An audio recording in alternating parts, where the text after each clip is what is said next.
Olá, gente! Estamos estreando hoje um novo quadro aqui no Neoliberais. É um quadro de entrevistas.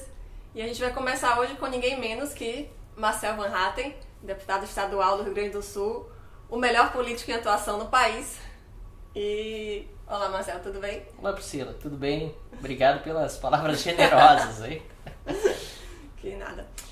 Então, vamos começar com uma pergunta. Quem é Marcel no diagrama de Nolan? Você se define como um liberal, um conservador, de repente um right lib? Como você se define? Olha, Priscila, até vai soar político demais, mas quando eu fiz o diagrama de Nolan, fiquei exatamente ali no meio, justamente quando a gente trata sobre essa questão da definição. Os rótulos servem muito mais para quem rotula do que para quem é rotulado. E ao longo do tempo eu fui percebendo que o mais importante é nós sabermos que o bom conservador, ele precisa defender as liberdades. E todo bom liberal sabe que há princípios e há valores que precisam ser conservados. Essas duas frases não são minhas, são do Percival Pugina, que aliás foi para mim um grande incentivador intelectual, tanto quando eu só lia os textos dele com 14, 15 anos de idade, como depois como apoiador e mesmo conselheiro do meu mandato hoje como deputado estadual. Eu acho que o importante é a gente saber que nesse espectro político brasileiro hoje, que poderia ser considerado de direita em virtude da falência da esquerda, mas não necessariamente também nos moldes tradicionais de como se considera a direita política na ciência política, mas estando hoje nesse campo, o que mais importa é que nós saibamos unir os diferentes nesse espectro político, tanto liberais como conservadores, para conquistar o nosso espaço no Brasil de hoje. Sobretudo quando a gente vê que a esquerda é muito profícua em sequestrar termos que deveriam ser nossos, deveriam ser bons. Um deles é o próprio termo neoliberais, né, que dá nome a esse canal. Neoliberais é um palavrão hoje. A esquerda transformou o liberalismo num palavrão, utilizando-se dos maus exemplos de um liberalismo mal aplicado, de privatizações mal feitas, de políticas mal desenvolvidas, para dizer que o liberalismo é ruim e, portanto, aí chamando de neoliberal um palavrão, da mesma forma que utilizam outros palavrões que nós conhecemos bem para xingar aqueles que se lhes opõem. Da mesma forma também nos Estados Unidos, nós muitas vezes nós temos termos muito caros. A nossa forma de pensar política é para a esquerda. Lá, liberals são de esquerda. Que é um absurdo. Na verdade, deveriam ser socialists, deveriam ser leftists mesmo, que é o que eles são. Então, acredito eu que o mais importante nesse momento do Brasil é nós sabermos pegar o lado bom de cada uma das vertentes políticas que existem e unir as pessoas que pensam dessa forma, porque afinal de contas, primeiramente, fora PT e fora todas essas ideologias assassinas. E suas referências? Quais são os autores que você gosta mais, os políticos que te inspiraram ou te inspiram? Olha, quando eu entrei na política, eu não posso dizer que houve políticos que tenham me inspirado, até porque o cenário político brasileiro, eu gosto muito hoje, quando eu tinha 14, 15 anos de idade, sobretudo quando a gente se coloca na condição de estudante de ensino médio, de ensino fundamental, a gente sabe que o acesso à informação não é tão grande, por mais que eu sempre tenha buscado estudar história fora dos livros escolares. Então a minha noção política naquela época não era muito grande, eu mal sabia quem foram Reagan e Thatcher. Hoje sim, admiro muito das posturas de ambos que foram estadistas nos seus respectivos países. Agora, fora do ambiente político, intelectualmente, eu comecei a realmente prestar atenção na política, nos valores liberais, no conservadorismo, com pessoas como Percival Pugino, também o Olavo de Carvalho naquela época, e hoje continua sendo também muito importante para falar sobre o cenário político brasileiro, sobretudo sobre o Foro de São Paulo, que ficou escondido como se fosse uma mentira deslavada, né? A esquerda transformava qualquer pessoa que falasse no Foro de São Paulo numa conspiradora ou em alguém que era adepta das teorias da conspiração. Então naquela época eu já lia muitos textos que tratavam desse assunto e me preocupava com a degradação moral e a degradação política no Brasil. Claro que depois eu fui lendo muito mais coisas, autores liberais são muito importantes na minha formação política, Mises, Hayek, enfim, tenho uma alegria de poder ter buscado fora do meu currículo normal dentro da faculdade. Eu fiz Relações Internacionais na URGS, professores também que me ajudaram muito a descobrir o que é realmente liberalismo. Ronald Hilbricht na URGS, por exemplo, foi um professor meu na especialização que eu fiz de Direito e Economia, professor César Saldanha no Direito, enfim, eu poderia citar inúmeros professores que, muito mais do que políticos, me fizeram ver a situação política em que nós nos encontrávamos no Brasil. Ainda estamos, de certa forma. Teve professores liberais, então? Eu tive professores liberais, sem dúvida, mas principalmente fora. Isso é uma raridade. Gente. Tive sim liberais e conservadores, mas a maioria deles foram ou em cadeiras eletivas, que eu mesmo escolhi, não faziam parte do currículo, ou em cursos que eu fiz à parte, como a especialização em Direito e Economia que eu fiz na URGS no final do meu curso de graduação em Relações Internacionais. Certo. Quando você começou na sua carreira política, você era a voz dissonante lá na Assembleia do Rio Grande do Sul. O que te fez ter coragem de se lançar dessa forma, assim, aos lobos? Olha, na verdade eu não concorri pela primeira vez a deputado estadual em 2014. Eu já tinha sido vereador na minha cidade de Dois Irmãos, fui eleito bastante jovem, com 18 anos de idade. E eu entrei na política naquela época, depois de um ano como repórter no jornal local, principalmente por sentir como cidadão mesmo, filho de pai engenheiro, mãe arquiteta, profissionais liberais, gente que sofre no dia a dia, como todos os brasileiros, com péssimos serviços públicos, cobrança de impostos altos, dificuldade para empreender. Eu senti que eu precisava fazer alguma coisa para ajudar a mudar a situação e concorri a vereador em Dois Irmãos. Fui eleito com 18 anos de idade, concorri 2 vezes a deputado estadual, mas confesso que depois da segunda vez eu achei que política não fosse para mim, assim, principalmente por ver que o ambiente político ele é muito viciado, ele é muito mais aberto às pessoas que já conhecem como funciona o sistema e se... Você sabe bem, foi candidata a vereadora, que já sabem como funciona essa questão de conseguir voto. Então, quando eu decidi deixar a política, pelo menos no curto prazo, e fui à Holanda fazer um mestrado em ciência política, comecei um mestrado em jornalismo, porque eu tinha essa vontade de voltar a atuar profissionalmente nessa área. Eu também ao mesmo tempo fui vendo que, puxa vida, nós precisamos realmente fazer alguma coisa pelo nosso país, mesmo que a gente às vezes esteja sem esperança.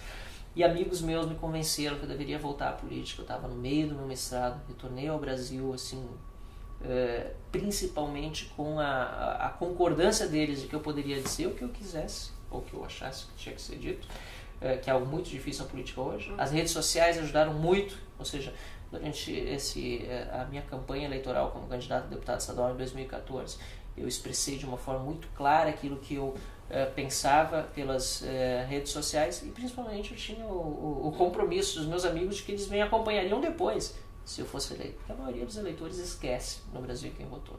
Então, tendo essa garantia de que eles estariam comigo, e hoje eu posso dizer com tranquilidade que continuam comigo, e mais pessoas acompanham o mandato, se sentem inspiradas, motivadas e me dão a verdadeira alegria de poder continuar na minha caminhada política. Agora eu posso dizer que aquela atitude que talvez alguns vejam de coragem, foi uma construção bastante automática, com decepções, frustrações, mas também com alegrias. Eu posso dizer que hoje estou bastante satisfeito com o que a gente está alcançando na política. Quando você entrou como suplente, né, na Assembleia... E ainda sou suplente. Sim. E de repente você teve uma projeção muito grande, né? Agora todo o Brasil inteiro te conhece. E as pessoas querem votar em você. E não podem, só o pessoal do Rio Grande do Sul pode votar em você. Então, assim, eu queria saber os seus planos para o futuro. Se uma candidatura à presidência, de repente, está no seu horizonte. Em 2018, né? Para falar uma coisa mais imediata, se você pretende se lançar a deputado federal. Bom, nós estamos aqui em Salvador, então é muito engraçado como acontecem esses encontros totalmente inusitados. Estava na Barra quando eu cheguei aqui, e aí um cidadão, Bernardo o nome dele, chegou e disse: puxa, você é o deputado Marcel, eu estou emocionado de te encontrar e queria foto disso. Estava sem celular na hora, tiramos a foto junto, eu mandei, perguntei qual era o e-mail dele, mandei a foto. E ele disse isso, que ele que era pena que ele não podia votar em mim, mas que ia poder votar quando eu fosse candidato a presidente.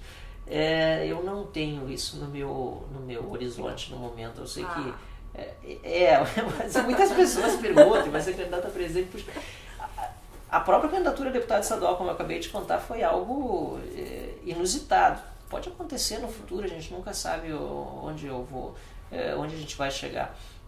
Mas o que eu tenho feito é uma militância política, no melhor sentido possível do termo, bastante sincera, bastante transparente. Eu não deixo de falar o que eu penso, apesar de ser suplente, o que me dá um desafio a mais, porque eu dependo de todos os jogos de cintura necessários para me manter como deputado estadual. Afinal de contas, a qualquer momento pode acontecer um atrito na base do governo, por exemplo, no Rio Grande do Sul, e os deputados titulares retornarem à Assembleia. Isso é algo que acontece, né? A política é assim. Mas o que eu gosto de dizer é que, se eu puder ambicionar alguma coisa na política, isso tem muito a ver com a minha defesa de uma reforma política de verdade, seria ser primeiro-ministro.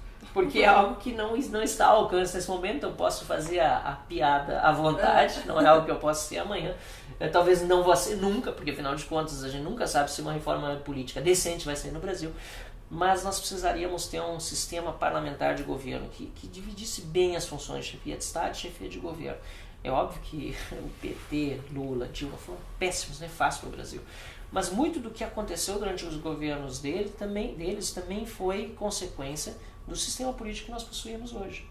É por causa dessa concentração enorme de poder nas mãos de uma pessoa só, que ao mesmo tempo precisa ser chefe de Estado, ou seja, representar todos os brasileiros, e por outro lado precisa também ser uma pessoa que representa uma ideologia que venceu a maioria parlamentar nas eleições, o que aliás nem é o caso, porque o PT nunca venceu por maioria parlamentar, nunca teve uma maioria, e por isso mesmo ele teve que, aliás, não precisava, mas acabou comprando deputados com o mensalão e com o petrolão. Quanto a 2018, ainda está bastante longe aí para falar sobre 2018. Então, na época do impeachment, você enfrentou alguns problemas com relação ao seu partido, né? O PP teve uma época que eles ficaram de votar contra o impeachment, o pessoal te cobrou bastante. E agora, na época que você se candidatou, não existiam partidos liberais, partidos mais alinhados com a sua ideologia. Então, minha pergunta é, e agora? Você vai continuar no PP, de repente vai pro Novo, vai pro Livres? Quais são seus planos quanto a isso? Olha, em primeiro lugar, meu atrito com o PP não é de hoje, é de muito tempo. Mas, por outro lado, também a minha alegria de estar dentro do Partido Progressista, e eu realmente tenho muitos motivos para celebrar uma afiliação a um partido político, por mais que haja outros tantos motivos que me fazem ficar indignado com ele, são as pessoas que estão filiadas nele também. Por exemplo, no meu município de Dois Irmãos, município de origem, foi por causa delas, em grande parte, que eu me filiei, pessoas empreendedoras, pessoas honestas, pessoas corretas. É um partido que é muito tradicional, sobretudo no Rio Grande do Sul. Um quarto dos prefeitos do Partido Progressista no Brasil se elegeram no Rio Grande do Sul, agora nessas últimas eleições, ou seja, um partido que ele é muito forte nas suas bases no Rio Grande do Sul. Muitas pessoas agora recentemente também entraram no Partido Progressista ao meu convite, porque eu acredito muito em renovar um partido desde dentro. Eu tenho feito a minha parte. Agora, é evidente que eu tenho muitas coisas também que me deixam extremamente indignados com o PP, e inclusive aqui na própria Bahia. Aqui na Bahia o PP é vice do PT. E quando você me convidou para vir aqui na tua campanha e disse, puxa vida, e eu disse que eu viria com gosto, e me disse, mas você vai vir mesmo sendo de outro partido? Eu disse, eu venho justamente, aliás, principalmente porque você é de outro partido, você lembra bem disso. Porque o PP aqui, ele precisa ser confrontado com essa realidade absurda. Não pode estar na base do governo do PT, como não deveria nunca ter estado na base do Lula, sempre fui contra isso, nunca na base de governo da Dilma. Agora, existem outras opções também no mercado, sem dúvida nenhuma, no mercado político brasileiro. Há o Partido Novo, que realmente é um partido com o qual, assim, eu concordo praticamente 100% com as ideias, talvez algumas discordâncias na parte estatutária, mas isso é absolutamente normal. O Livres, dentro do PSL, também está promovendo uma mudança interna no partido. Há outros partidos que também já têm, mesmo partidos antigos, têm sido renovados desde dentro. No Brasil tudo pode mudar da noite para o dia, a gente não sabe nem, eu não sei nem se em 2018 o PP ainda vai existir. A gente vê que fusões muitas vezes acontecem de última hora, Então, isso tudo vai ser da contingência do momento próximo da eleição, a gente avaliar qual caminho a seguir. Mas, evidentemente, por estar ali no PP, de ter essa trajetória de tanto tempo, ter convidado tantas pessoas para estarem junto e estar investindo tanto do meu tempo, dos meus esforços para renovar o partido desde dentro, o mais natural é que eu continue dentro do Partido Progressista para melhorar a qualidade dos quadros políticos e renová-los dentro do meu partido atual. Como você vê o crescimento do liberalismo e do conservadorismo no Brasil? Para você, foi só culpa de Dilma ou teve mais algum fator aí que influenciou as pessoas a acordarem? Não foi só culpa da Dilma, mas ela contribuiu bastante. Sem dúvida, tem uma coisa que o PT fez nesses 13 anos pelo Brasil, foi unir todas essas pessoas que se omitiram durante muito tempo e também fazer com que uma nova geração se interessasse mais por política, porque viu que não estava tendo perspectiva mais com os governos que havia, né? Os governos do PT foram simplesmente desastrosos para o Brasil e sobretudo para os mais jovens.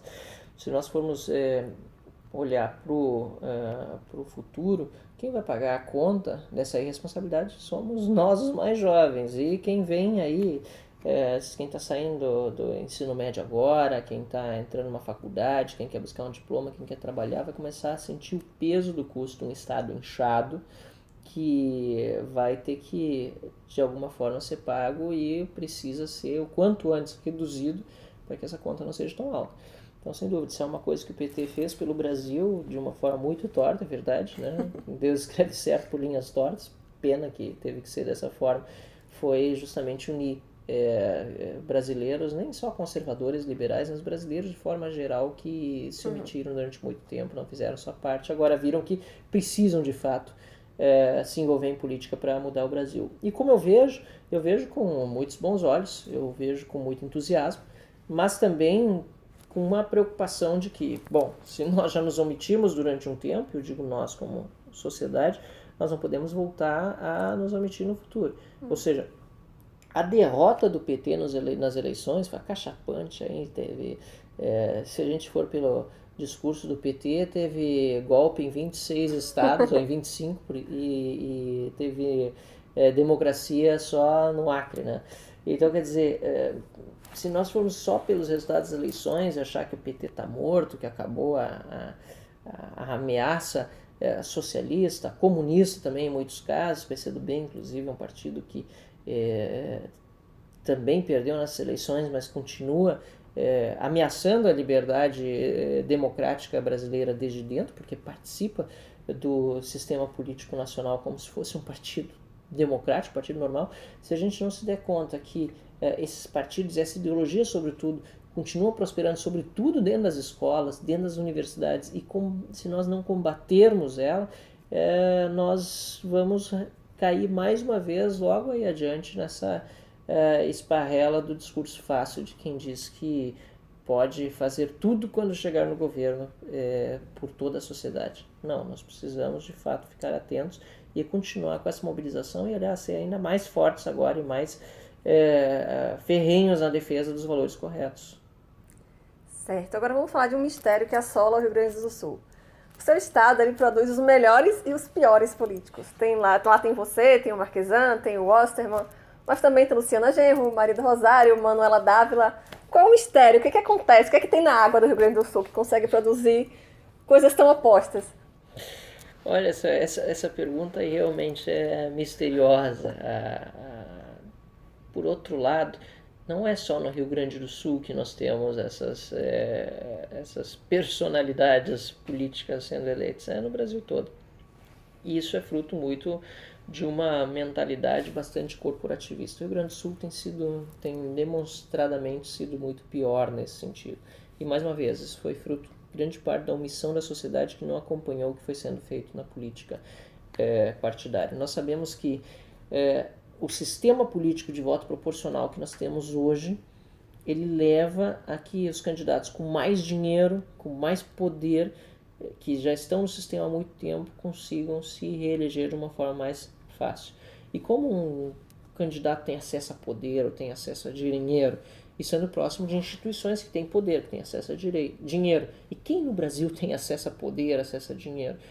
Principalmente sindicatos, que na sua maioria são de esquerda, né? Então o que a gente tem visto hoje acontecer no Brasil e sobretudo no Rio Grande do Sul, um domínio das corporações por causa do nosso sistema político de voto proporcional, que faz com que elas tenham um grande poder de influência na eleição dessas figuras posteriormente. O Rio Grande do Sul é um caso à parte, um estado quebrado, com 112,5% do seu orçamento anual comprometido, ou seja, 12,5% a mais do que poderia gastar de acordo com a arrecadação comprometido todos os anos, e isso em virtude de leis que foram sendo aprovadas ao longo do tempo, beneficiando muitas vezes uma minoria, uma casta de privilegiados em detrimento de uma maioria, sobretudo de funcionários públicos. Hoje, quem mais sofre com parcelamento de salários no Rio Grande do Sul são policiais, são professores, são enfermeiros, são bombeiros, são funcionários públicos que recebem pouco.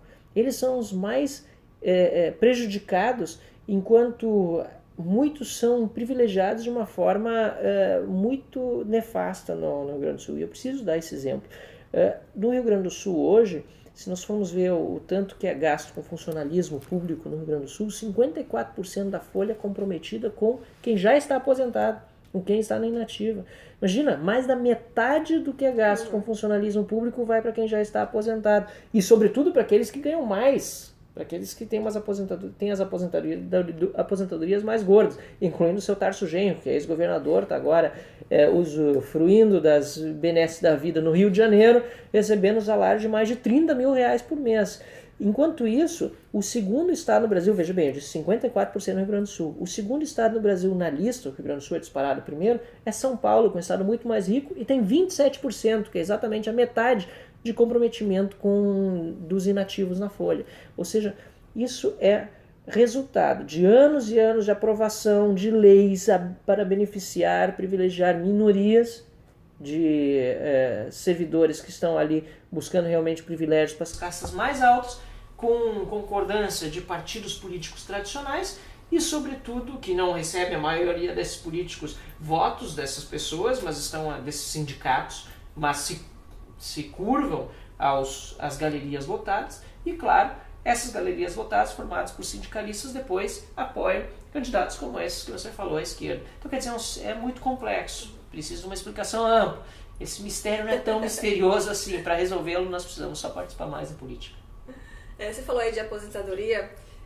Por falar desse assunto, tá vindo aí algumas reformas, né? Reforma da Previdência, reforma trabalhista, teve a PEC agora. E o governo Temer, ele começou dando umas recuadas, começou meio medroso, e agora parece que depois que o PT foi um fiasco nas eleições, o Temer parece que deu uma encorajada. Eu queria saber a sua opinião sobre o governo Temer. O que você está achando? O governo Temer não tem saída. Se quiser entregar um Brasil que realmente possa ser um Brasil que volte a dar chance à sua população, e eu digo a população como um todo, não só as minorias que costumam receber todos os tipos de benesses e privilégios, o governo Temer vai ter que fazer exatamente isso, vai ter que cortar na própria carne, vai ter que dialogar com os demais poderes, vai ter que mudar todo o sistema de previdência social, que está absolutamente quebrado no Brasil, vai ter que se comprometer a não gastar mais do que arrecada e inclusive impor limites. Nós temos essa discussão no Brasil que ainda é muito arcaica, por exemplo, 10% do PIB para a educação. Quem disse que um percentual vai resolver?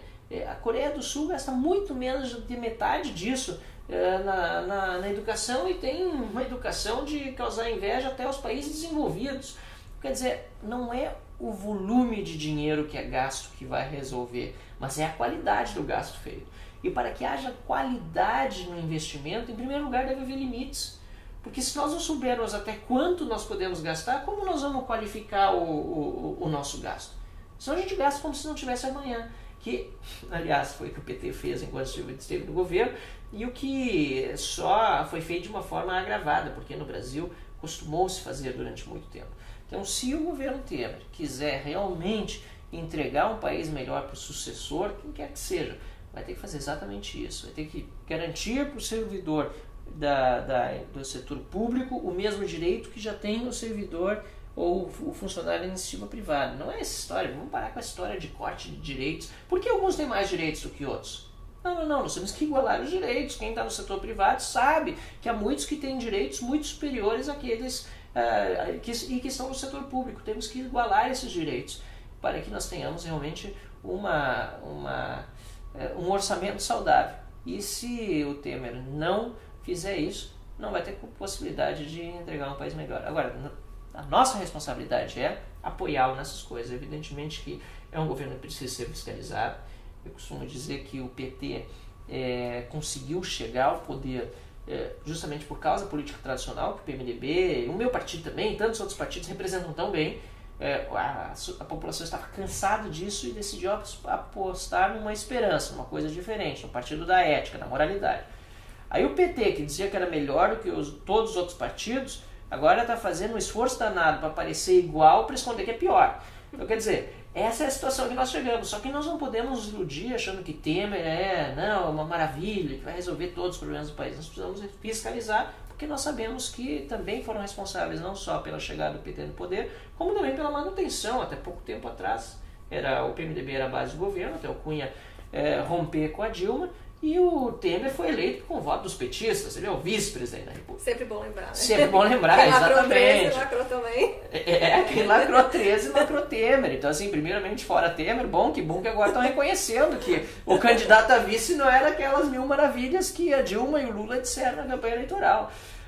Nós precisamos, portanto, fiscalizar um governo que está aí com um monte de mazelas, um monte de problemas. Mas nós precisamos apoiar naquilo que está fazendo bem. E reduzir o tamanho do Estado é simplesmente a maior prioridade neste momento. E reduzir o tamanho do Estado não significa cair na esparrela da discussão Estado mínimo e Estado máximo. Não, é Estado presente e Estado ausente. Onde nós não queremos que o Estado esteja, é em tais áreas. Bom, então se tem uma companhia estatal que produz camisinhas no Acre com dinheiro público, com dinheiro federal, nós precisamos dizer se isso é prioridade ou não é prioridade. Eu não acho que isso é prioridade. Existe a iniciativa privada faz isso de uma forma muito mais barata do que o Estado faria. Então nós temos que ver ali onde o Estado está presente, deveria estar? Não.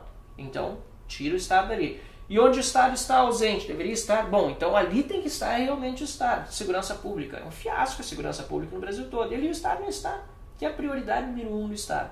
Então essa é a discussão que o Brasil tem que fazer. Nós queremos um Estado presente nas áreas prioritárias, sobretudo segurança pública, depois saúde e educação, e ausente em todas as demais áreas em que a iniciativa privada pode e faz muito melhor do que o setor público. Então, atenção, presidente, o recado do Marcel Van Hatten para você, tirar o Estado das áreas em que ele não é necessário. Vamos lá. Então, força! Bom, então é isso, gente. Obrigada, Marcel, pela disponibilidade. Agradeço a todo mundo que está aí assistindo. E foi a nossa primeira entrevista do canal e viram outras aí muito boas também. Eu que agradeço, Priscila, e te desejo um excelente trabalho. Sou fã da Priscila, faz textos fantásticos no Facebook. Gosto muito de ler, sempre com um sarcasmo e ironia fina que são absolutamente necessários, até porque esses nossos adversários, nossos inimigos, eles normalmente não se convencem daquilo que precisa ser convencidos. Então, a melhor saída é rir. Rir ainda é o melhor remédio. Parabéns pelo que você está fazendo, Priscila. Obrigada.